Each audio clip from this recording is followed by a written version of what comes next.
వినాయకుడిని ఎందుకు నిమజ్జనం చేస్తారో తెలుసా?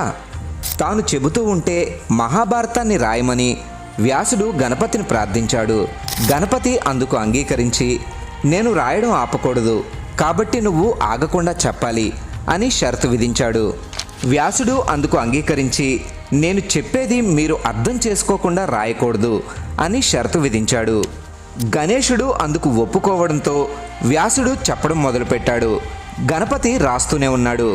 అలా రాసేప్పుడు లేఖిని విరిగిపోతే వినాయకుడు తన దంతాన్ని విరిచి దాంతో రాయడం మొదలుపెట్టాడు. ఇంకో 10 రోజుల్లో భారతం రాయడం పూర్తవుతుంది అనగా విశ్రాంతి లేకుండా రాయడం వల్ల వినాయకుడి ఒళ్ళు విపరీతంగా వేడెక్కి ఆయన ఒంటి నుండి పొగలు రావడం మొదలైంది. అది గమనించిన వ్యాసుడి శిష్యుడు వైశంపాయనుడు బంకమట్టిని ప్రతిరోజు వినాయకుడు ఒళ్ళంతా రాసేవాడు.